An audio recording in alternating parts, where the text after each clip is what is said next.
Hello, everyone. My name is James, also known as the guy who died in episode whatever.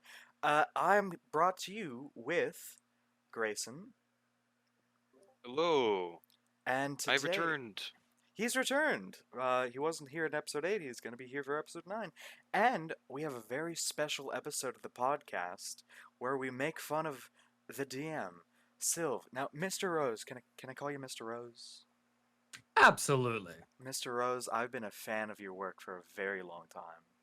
And That's a mistake. I gotta say, I'm very impressed. What inspired you to have a criminal campaign for your first outing streaming? What what inspired a criminal campaign? Yes. I feel like that was one of those on the fly improv decisions.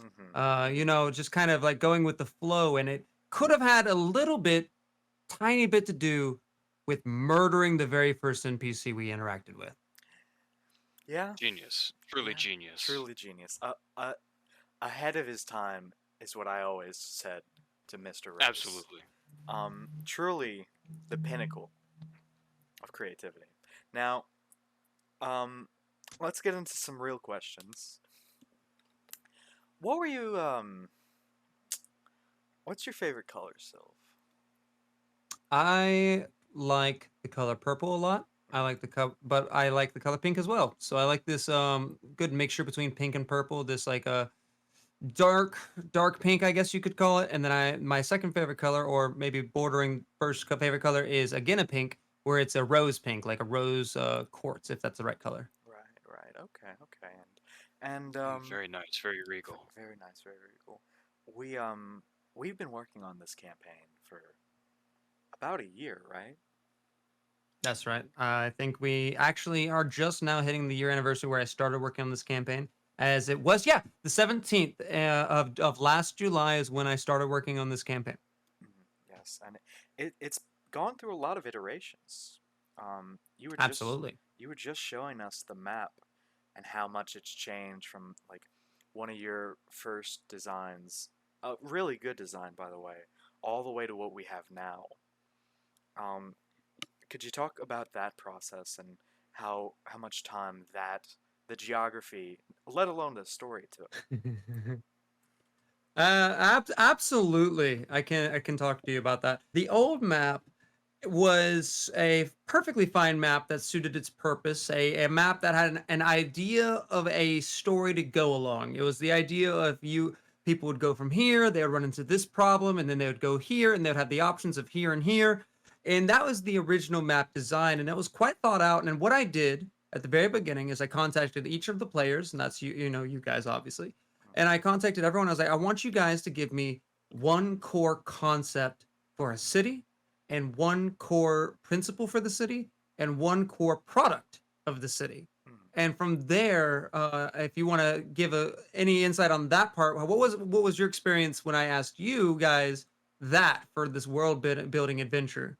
I remember like I had my answer, I think, fairly quickly, and that I wanted a big holy city, and their primary product being this blessed cloth that they create themselves, and how this is like it protects them from a number of things, in many ways like better than armor, protecting from magic. Them being like the primary like producers of this, as well as like utilizing it in their culture, like whether it's like on their banners or their tabards or in their own clothing, for status, even. Right, kind of like the And And we've color, done kind of like the color purple in our own history. It's mm, very regal, very yeah, hard to get, and denotes hmm, status.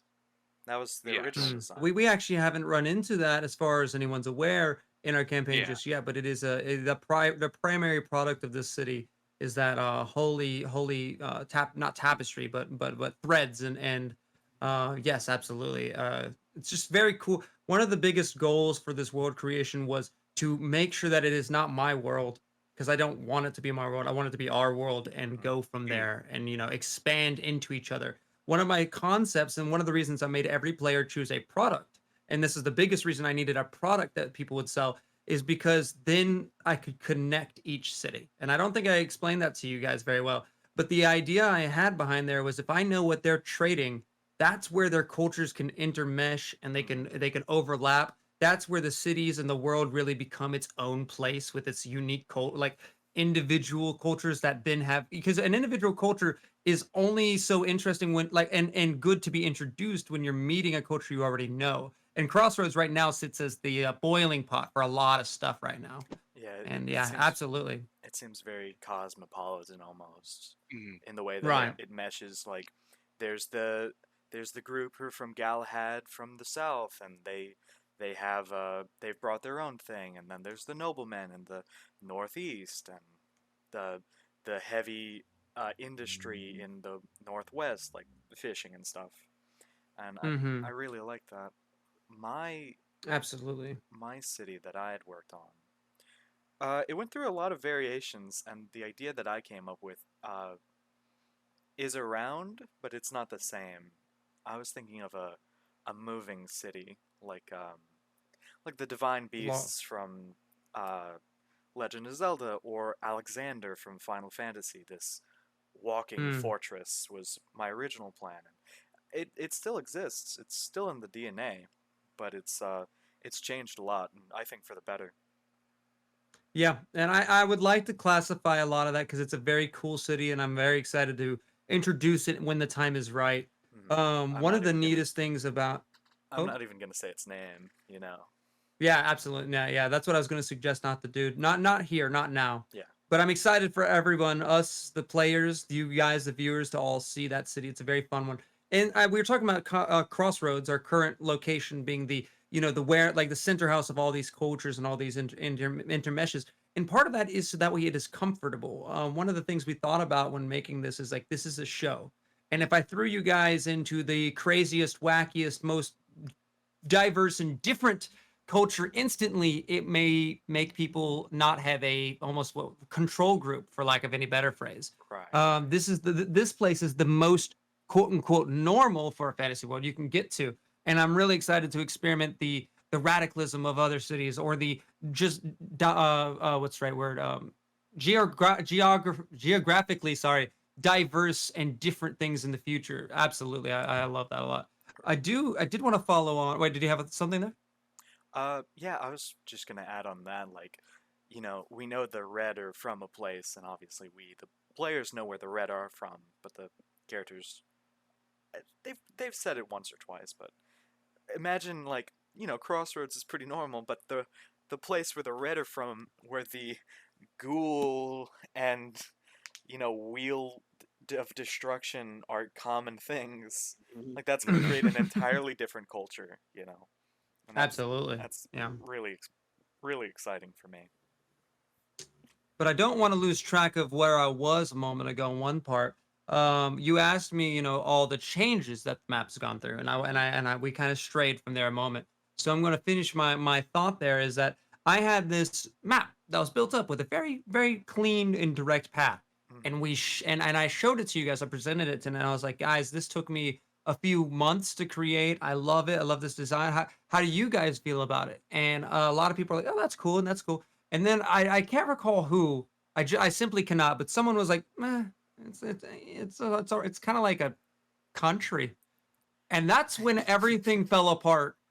I stopped sleeping. I went to the pen and to the paper, for lack of for lack of better phrase there. Mhm. I got cold sweats and became angry and just went rabid, creating this monstrous, in-depth, crazy map that we now have today. Which I guess this podcast will be the first place I'll get to show that to you guys properly, as I do intend for it to be shown to the characters when the time is right.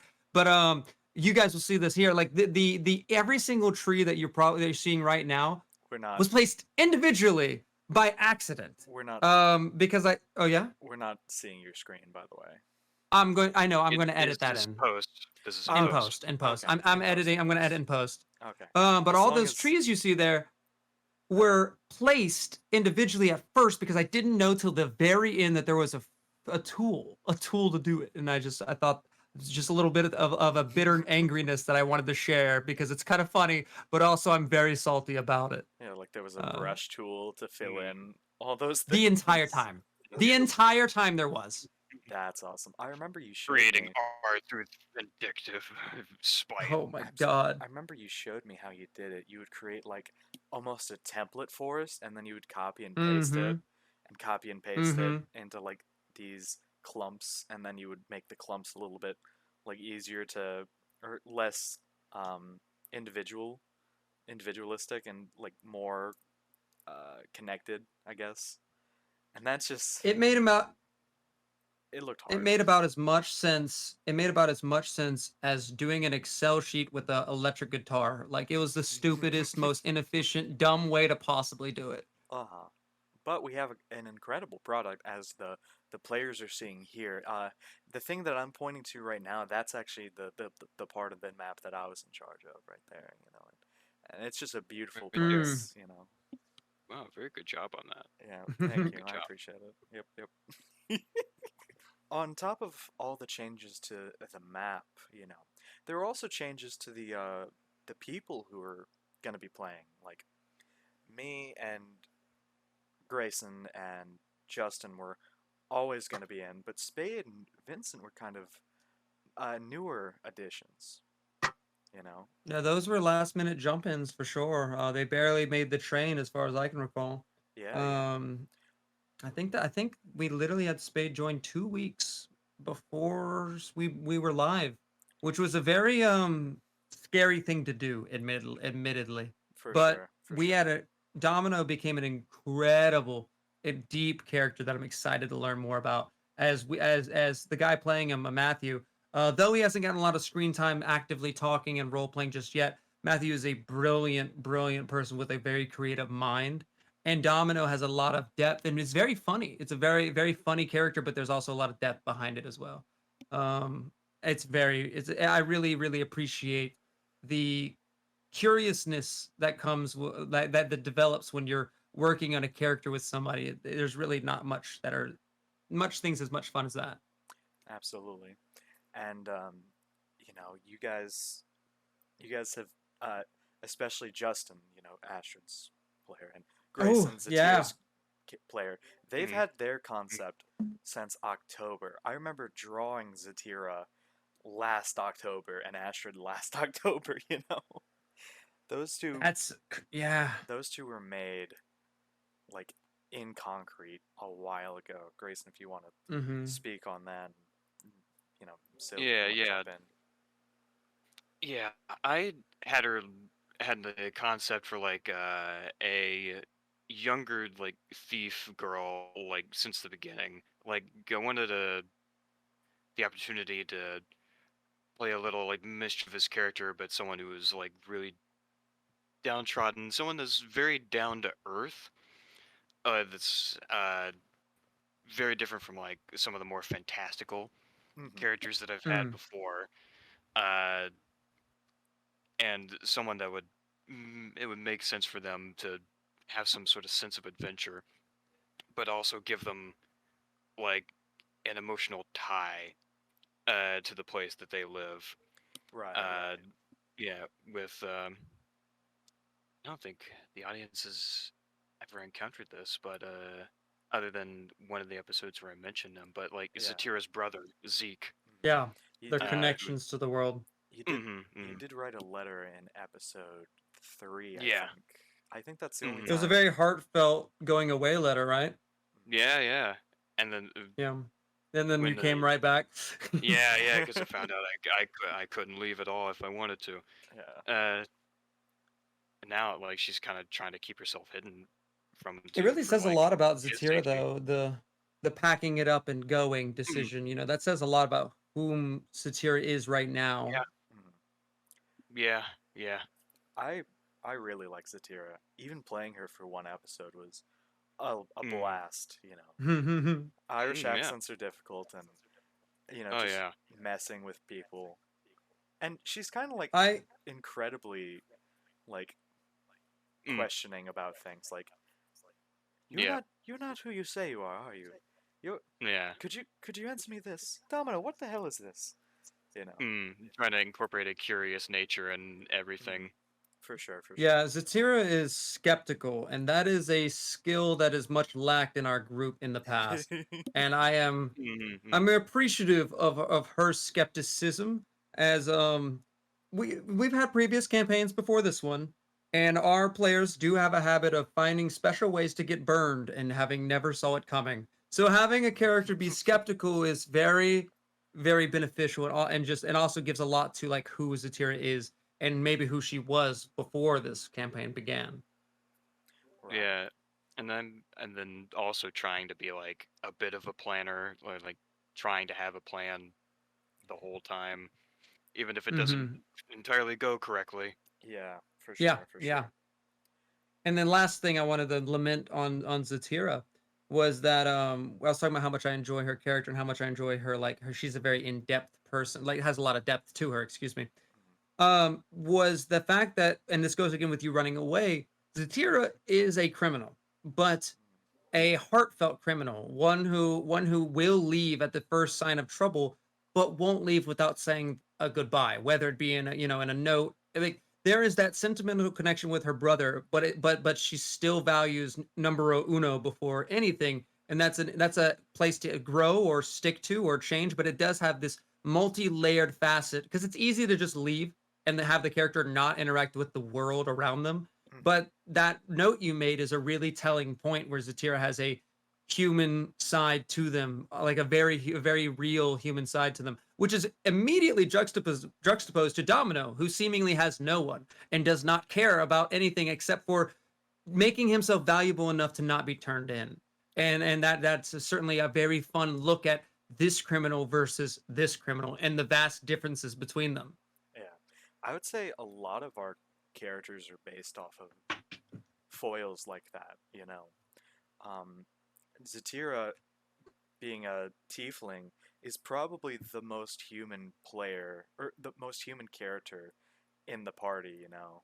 And when Oh, absolutely. and Sorry. and when yeah, and when I was drawing Astrid and Zatira in October, I was drawing them right next to each other. You have this giant blue guy who's like who in original concept was this, you know, very serious, very firm guy, and then Zatira, who was this short red girl who's Jovial who's and like yeah. curious and like um, Very coy. coy and expressive, you know. Yeah. And I think with every one of our characters, there's this foil there, you know. You have the magic users who are on two different spectrums of magic. Zatira and Astrid are both Dex people, but they go about it in different ways. And you know, like you were saying with Domino and Zatira, both criminals. And Hmm. you know, I really really did love that aspect of it. You know, Yeah. yeah, They complement each other in ironically it is a negative way that makes them deep, if that makes sense. Like they right now there's Right. not a lot of positives between these characters, but yeah, they're different types of negative. uh huh, And those different types of negative allow for this depth of going, just as you said, a foil of, okay, this person's clueless, Domino, but also a criminal, but a unfeeling criminal in some ways, right? But this person's aware and they're feeling, it's stark opposites. And I like that a lot. for sure, for sure. Not to harp on the same thing too long there, but Yeah, I enjoy dichotomy, and there's two other characters we could talk about unless you have some other questions. But I have some things to lament about those best people as well. yeah, I would love to catch your ideas on our all of our characters at present time, you know, and Hmm. we can move to Astrid because I was just talking about him. If that's where you were going. Astrid, yeah, absolutely. Astrid is the fish out of water, which is a fish with four arms and is destroying the stream. Um, like Astrid is a individual who comes from this society where things are rough and tough, except for and it's essentially the strong keep on, and and I don't want to get too much into where they come from, as it is such a deep and rich lore behind Astrid. But I Mhm. want the player to get to share that lore with you. I don't want to ruin that for them. But in terms of like what who Astrid is and who what Astrid is in this story, is right now Astrid is even though he's the most intense of you guys, in a lot of ways, Astrid is the most young. I don't really know particularly specifically the age, but Astrid is the most unaware of the trickiness of the people around him. He's the least aware of those who seek to harm him in with their words. He's very aware of those who point their swords at him, and he dispatches with those with utmost greatest force with no hesitation. But it is interesting that Astrid is right now guiding this party in all ways. Everything that's been Astrid's objectives, the party have bent their knee and switched over and done every single bit, because Astrid right now has a very clear goal that he wants to get done. But at the same time, Astrid is clueless as to what he will do when he gets his goal done. What is this now? Who is he? What is he? Where will he go? Who are the people he's even with? As long as they're t- tools to reach his objective, he is pushing and pushing and pushing. And it is fascinating that he's so adamant about what he does that all the characters and players simultaneously go, yeah, this guy knows what he's doing. This guy knows what will do the best for us. And they're just following along. Mhm. It's as though he's charismatic, but it's how do you word it? You can lie best when you don't know the truth, right? Right, right. I see and where you're and, coming and from. Yeah. a lot of players right now are like, this will clear our names. Well, this is coming from a person who doesn't understand society. Yeah. They don't know the Yeah. intricacies of politics between the red and the gold. This is coming from a character who goes, well, if you do a good thing, you did a good thing, and people will see that. Who cares if a few people get hurt? People get hurt all the time. But in the interworkings of a society that's not like his, not so brutish, it's very, very different. Yeah. Yeah. There's this culture shock where in his world, in the three cities where he's from that represent parts of his culture, he'd be seen as a really cool guy and as a hero. They have Right, yes. they have these rules in place that say, hey, these guys beat you up, these If guys you beat kill you up. someone, you be yeah, that happens at times, you Yeah. know. But now that he's here, there's politics involved, and there's this interweb of people wanting different things, and now where he would be this almost paragon in some places where he's from, he's Mhm. more ostracized for it in the society. Absolutely. Absolutely. He um for my train of thought was lost there, but he does not take in, you know, you're saying he's ostracizing things. He's not culture shock. He's not yet been shocked. And I think that's going to be an important part of this story, is that Astrid at one point is going to either complete his quest or fail his quest, or Astrid's going to get to a point where he turns around and hands over a thing, and all of what he's done from the beginning to now is going to catch up to him, and he's not going to capture that. And that's where the shock's going to be. What do you mean I'm not the hero? I I gave you the thing. That's what I was told to do. Why am I not the hero? Turning around to see entire platoons laid to waste, you know. Mm, Why and how he deals with that is going to really change.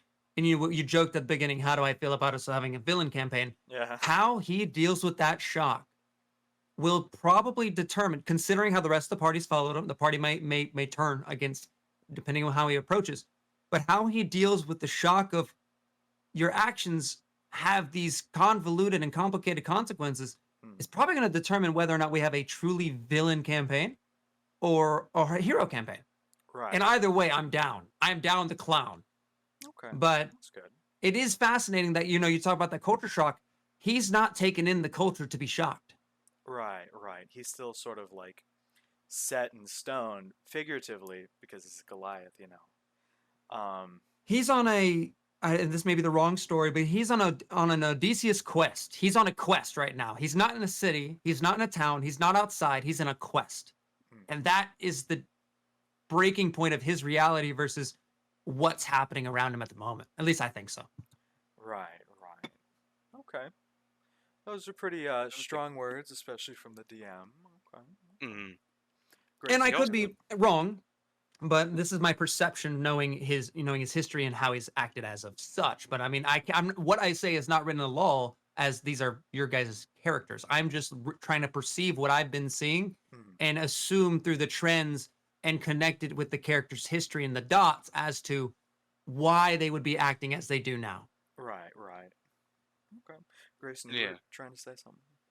yeah. I was gonna mention how he has like a direct connection to our main mission right now Hmm. as well, and Yeah. like his incentive to like find where his master ran off to. Why did his master run off? And what the heck is the purpose of bringing this silver vine Mhm. here? Yeah. Right. To Yeah. to give And on. to Go give ahead. some like benefits here, it isn't just like Astrid's quest. Right, Zatiro's right, prequel was directly in right. line with also getting the silver vine, and Yeah, yeah. you know, so at least two people were interested in that. And also, he's had a pretty traumatic month. Oh, With, absolutely. you know, so there are excellent reasons for why he's acting in such a way. I want that to be clear. Yeah. These are great characters. Um, Yeah. Absolutely. but I absolutely do see what you're saying. And I think I hope we will have a hero campaign, but maybe not in the eyes of the red, which is totally fine because screw the Oh red. yeah, absolutely. Yeah, screw Fuck 'em. yeah, fuck the red, dude. Yeah. No, no, Yeah. no, yeah. There's no way to be a hero, particularly to the red. It's and again, hero and villain is such a subjective thing because it's all depends on what NPCs do you want backing you up, right? Uh huh. If we have a villain campaign, you guys might have the Santiago's backing you up, or maybe another party backing you up, or God forbid the red backing you up. Uh huh. Um, Unlikely, and also hopefully won't happen. Yeah. Shouldn't happen. No. Won't happen. But Probably. the and it really, either way, it's a story that I'm excited to see where it goes, because no matter what you guys do, the story will continue. The world will still turn, and every character has its own purpose and their own agenda. Mhm. And because of that, you guys impact the world but are not the world, unlike previous campaigns where everything was just dependent on these player characters. This is a situation where you guys impact what happens with the rest of the world, but if you all go villain, then the world still reacts accordingly, you know. Right. Right. Okay. I respect that. Now, we were talking about the red. Grayson, I believe you have a question about that. Yeah. What's with the zombies and the ghouls and the So and the and the spookiness? Yeah. What's the inspiration behind this red church? If you can share some insights on that. yeah, Yeah, yeah. absolutely. So when you say the ghouls and zombies, I need to know, there's actually a couple spells that could, revolve around and reflect what you're telling me. So let's break down that scene if we want to, if we have the time, right? Yeah. Are you Yeah, referring yeah. to the people who were with the red underneath their Mm, armor glowing? yeah, they Yeah. had the glowing wounds coming out first, and this is like talking more about a specific episode and less about the world, but I guess it also explains the world and how the magic works. Yeah. There was Yeah, But yeah. there was those mm, guys who they weren't zombies, mm, right? They were No. conscious, more but they were like Mhm. puppeted, right? you know, more than So Mm, anything. when it comes to that, yeah, I can break that down real quick. in this world, I briefly noted on the episode when we were in the critical state and deep underground, and then also in the first episode where Calicath attempted to heal the bartender and couldn't put enough healing in to revive that or save that NPC. In this world, all but heroes receive 1/10 of the healing that is given to them, Mhm. because being a hero in D&D is a crazy feat. Because if you think about it real quick, you can take your HP from 100, which is being a healthy individual, down to 0, which is literally being on the cusp of dying, legs shattered, blood spewing, neck slit, Mhm. and then take a 8-hour rest and come out feeling fresh and prim. At That is 100%. not that doesn't make for a very concrete world, in my opinion. And so If everyone could do that. NPCs, if everyone could do that, Yeah. yes. NPCs and non-heroes don't have that benefit. And every single character, which we will not go into because it's part of their backstory, every single character has had a moment or a changing period where they became capable of being a hero. Some characters don't even know they are heroes yet, but they receive full healing. They can take the full rest, Mhm. but normal NPCs don't. They receive 1/10 and they cannot long rest. It's not, they literally heal like you and I would. A few weeks of trying to get your leg, no, a few months of repairing a leg fracture. That's what they're looking at, you know? Yeah. We There didn't are healing. Oh, go ahead. we didn't say this in the campaign, but Onyx was one of Mm-hmm. those people. He was never a real healer, or he was never a real hero, right? He Mm-hmm. would receive 1/10 the healing from healing spells, and he couldn't long rest. He could get all of his spell Mm. slots back, but he could never like fully regenerate like normal people did. And I Mm-hmm. tried to describe that in episode 7 when he was genuinely freaking out, Mm-hmm. because he had been stabbed and the world was going crazy. Like those are serious things, and even though, this is a show about extraordinary people, I still wanted to ground it a little bit, you know. Right, right. And it's unfortunate we didn't get to explore that much further just due to the circumstances of the story and where we went and what happened. Mhm. But on that note, I want to explain the exception, because there is a single exception. And that single exception to the healing that is known, at least the single exception that is known to the party and and can be known to you guys, the viewers, is health potions. Mhm. Now, the why is not explained yet, but Why? the health potions can heal. Health potions can heal these NPCs the full amount, just as it would a hero. So there is that to know. Now, all this does tie back to the original question: is why were there those quote unquote zombies or ghouls? False light, temporary HP points. Mhm. On the episode before the last, they had knocked out a couple of those guards, Mhm. and the red cleric, still a cleric, utilized false life temporary HP points to essentially bring these people back up to moving, but they were not conscious. They were able to move, they were able to function, they had borderline regular thinking, Mhm. except under some level of persuasion by the cleric, and were not conscious at all.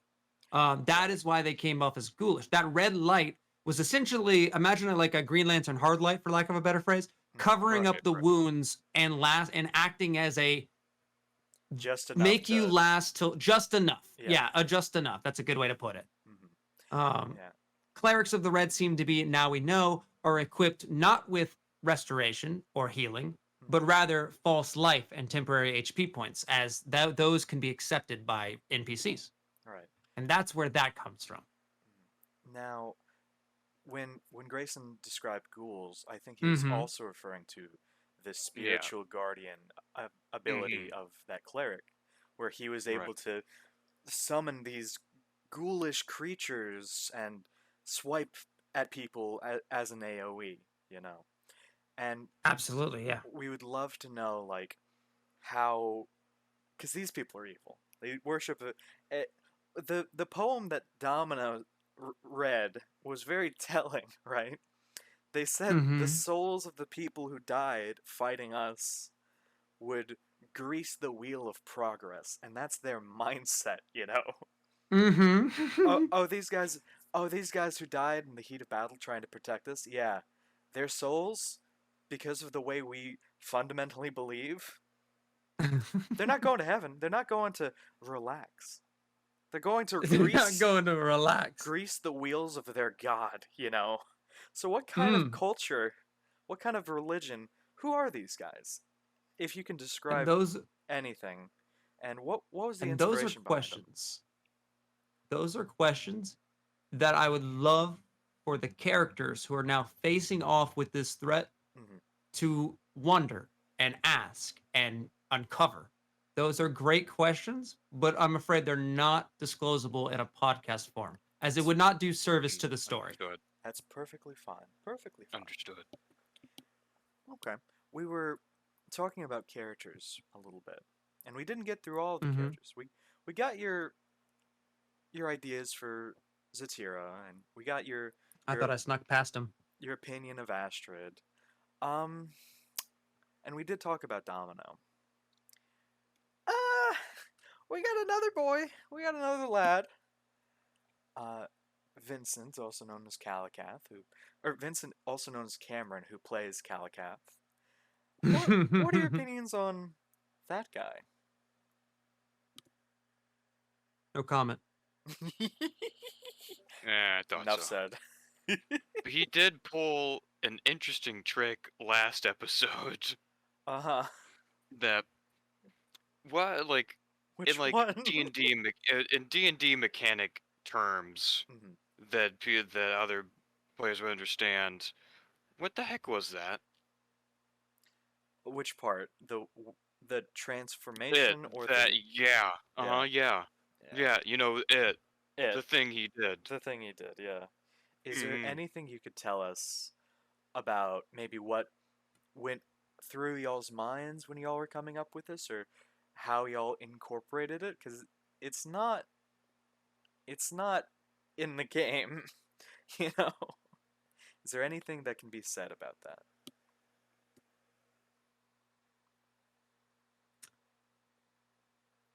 As the church bells ring, may sinners have themselves solved, less be damned forever. Ominous, but All right. respectful. I think Okay. I think Hmm. that's pretty cool. I think enough said, right? Yeah. Was what he did in that moment the same thing, or at least akin to what he did in like episode 3 with the tentacle monster? Ah, That was episode 2. I can't.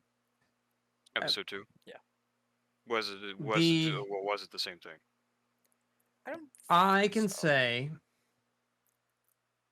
that this transformation had an AoE fear. Whatever that was caused fear. Those are two facts, but I don't want to disclose much further than that. It could be, it could not be, but they do have parallels. Right. I was Interesting. wondering that because of both involving the unfurling of his bandages, both involving the fear effect. Mm-hmm. There's some interesting things, and I think it can all be done rules as written, but reflavored. But we're not gonna. Right. Obviously, we can't like disclose what we know to the I will public. say on that matter, Uh-huh. yes, he's doing everything rules is written, and Yes. yes, there is some flavor. Yes. And that flavor directly ties to lore, so it's not just purposeless flavor for the shock value. Hmm. Well, there is definitely a shock value to his character. For sure. There is genuine con Context. context, yes, and future involvement with the story, which is one of the main reasons I can't talk about it here, and I have to watch what I'm saying. Yeah. Because there's a lot of fun coming Mhm. with that mess, and I would hate to even allude to something on accident. Right. Okay. Understood. Understood. We'll move on to the next question. Grayson, I believe you have another Mhm. question. I just had something come up now that I think Calicath already answered in like the first Mhm. podcast where he introduced his character about his him being an artist, Kalakath, Mm. like doing caricatures. I believe you mentioned that, and Yeah, it's he like was the doing last that in the first campaign. episode. On the Mm-hmm. very Mm-hmm. first episode, he was writing and drawing and creating caricatures as a way to make money. Yeah. Mm-hmm. Yeah, yeah, yeah. So what about it though? Yeah, was that another thing that he brought to you like first, or like something that he just Oh, made up that on the spot was as like an introduction? no, that was for sure a part of his character. That was well developed and well established. Mm. That he was an artist who a lot of artists have their gimmicks and stuff, and he drew it caricatures. Caricatures can be funny, they can be creepy, they can be silly. Right. There's a lot you Right. could do with caricatures, and Calcath himself wanted to, and Cameron being an artist wanted to create character, and probably will maybe one day do caricatures and art for the to show to the campaign during like waiting periods. And overall it's a mixture of his character Mm. being able to express themselves and being a lot the while right now he's a dog at war. He's a lot. There's still something behind that. Yeah. Like there's it's very important to establish that these are peoples, not just what like Astrid is boring if all he is a fist, right? Right. And Kalakath has a lot of history as you interacted with Grandma, right? There's history with the Yeah, yeah, Grandma yeah. to be unveiled, to be uncovered. Mm. He's still a person. He's not just a a monster. Yeah, of course, of course. I respect that. And it's also interesting too, the idea of incorporating things in your own real life into the like story. Like Oh Right, yeah, right. the yeah. majority of my characters served in the military, and that's something that I did. And I can discuss that at a later date, but a lot of stuff that I understand and how my first job after high school was that, and Onyx was that, and Marco was that, and Pin to a certain extent was that, at a Yeah. different level, of course. But I think it's interesting to see how close the character is to the person who's playing it. And just for Right. the audience's sake, there, a lot of those names I noticed in some of the previous podcasts, you guys will mention old characters, but not Yeah, yeah. explain at the time. We Yeah. don't get Those much. names were not familiar. You shouldn't be familiar with those names, and those are names that don't exist in the current campaign. They're reflecting on previous characters of campaigns we had prior to now. Except for Onyx and Marco, and Oh yeah, all, except all for of them, Onyx, but all of them except Pin's the only one you should yeah, know. Marco you wouldn't know either. It was prequel, but yeah, Yeah, I think Astrid talked about him a little bit, but alluded to him. he I don't did. know. But I don't know how Alluded much to him has. slightly. yeah, Yeah, yeah, maybe the yeah. name hasn't come up yet, but that's okay. That's okay. Come up. Right. Yeah, yeah. Just for Podcast for sure mentioned. clarification purposes. Yeah. Oh yeah. Okay. Yeah. So we have Next question. yes. The next question will be my question. When we were creating characters, obviously this is something that we, the players, know, but to pull back on the curtain a little bit, were there any things that you tried to restrict us on, or anything that you said, hey, probably don't do that when Oh making yeah, the absolutely, game? dude. I was an asshole. I was just a flat out asshole.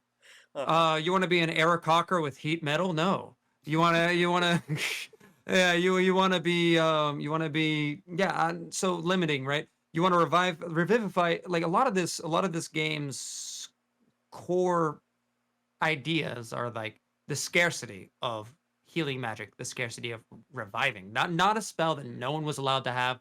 Reviving is not a thing that can be done, at least not without later growth or some kind of uncovering. It's not something that can be done.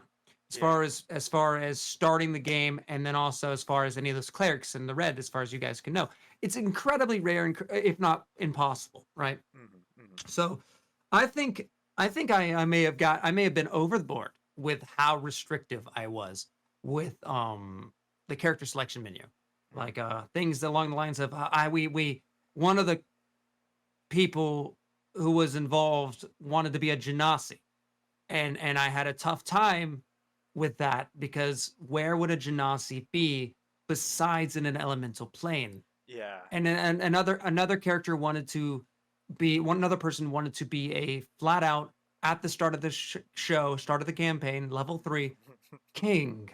Yeah. Wanted to be a king of a society, of a community, Mhm. and to dial people back, and I was like, no, you can't start kingly. You are level 3, and that would refute me from having the ability to have you have something to do unless you lost your kingdom or lost your thing.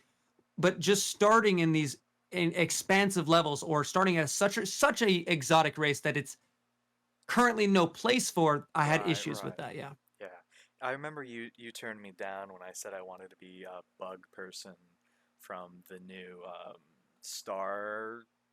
Stargazer one. What is it? Spelljammer. Spelljammer. Yeah. Spelljammer. They have a bug race, and I was like, "Hey, Sylv, I've always wanted to be an insect. Can you make my dreams You come know, true?" And you said, "Fuck no, absolutely not. Get the hell out of here. What are you doing in my Bug. house?"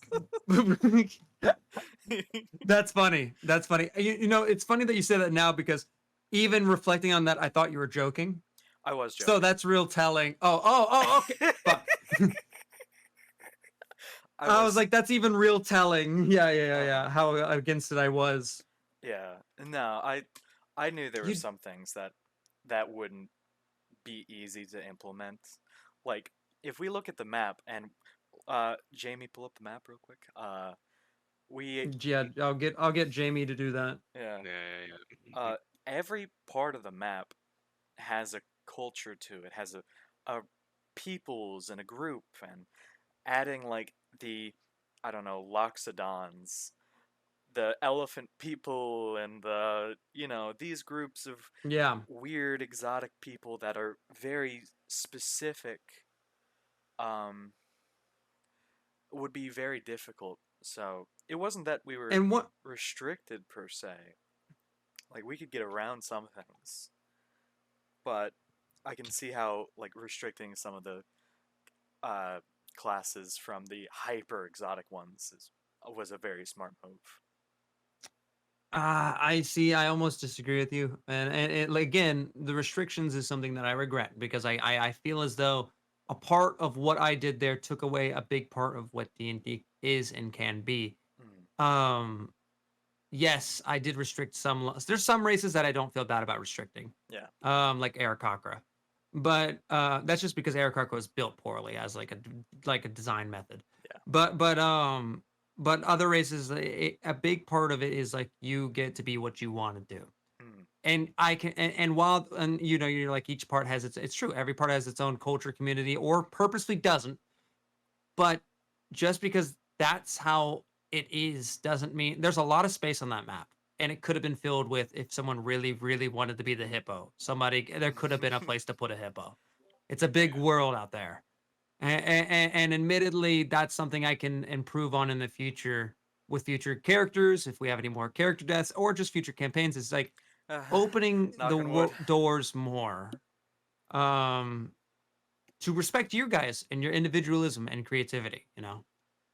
Right. Right. I respect And as soon as this podcast's done, I will deny every single option. Just- that. What are Hey, you saying? I can't have my Warforged stripper? Oh. aw, cringe. But he's a bard. His art is his body. No, we can't do Oh, that. talking about Oh. talking about negative or shutting down character designs. I did see some characters where it was like, "Hey, I want to play this character." So he gets this. He wakes up in a city and it's not his body. And he was going to nuke the entire city. And I'm like, "That's Cyberpunk 67." And they're like, "Oh, no." And I shot down a few of those kind of ideas where it was a flat out rip of Yeah. another design. And I That- was like, Yeah. and it wasn't like I was like, no, go home. It was more like you can do better. I know you're more creative than that. yeah. Uh, yeah. There were a few times like that where some group, I It don't was know a who. couple people's. Yeah, it was a couple people. That's just the most immediate example I have to this moment. And you know, working on a podcast, I'm thinking on the fly, and I'm jumping to my most immediate examples. For sure. I remember Onyx wasn't even my first character, nor was Marco my first character. Actually struggled because we had like we Zatira and Astrid were made like last October, right? And I had a Yeah, character last October, but that's such a long time, and I changed so much, from month not to all month. your decision either. Yeah, not all my decision either. But you know, things change and people grow and people want to do different things. And oh, I'm exposed to this media, so I want to reflect that. Oh, I'm exposed to this media, and I want to reflect that. And even I had a difficult Hmm. time nailing down a character. Every character I've played, I've thoroughly enjoyed, and I feel like even some of the throwaway ideas I had, I would have enjoyed. And I'm gonna be really excited to play this next character. You know. Yeah, yeah. So Crazy Tabaxi. yeah, Forward seeing new character. yeah. Y'all know A Neko art. Tabaxi crossed with a Warforged. Yeah, Yeah. it's crazy. Have y'all ever seen Sans? Yeah, that's half my power. Oh shit. Oh man. Yeah, but what was it like killing me? What was that like? Oh, that sucked. Yeah, That sucked. I I know how much you worked on Onyx, and I when it's in the session, sometimes I want to scream like, "Don't do that! Don't do that! yeah, Don't do yeah. that!" And like, It, I don't know. How do I word it?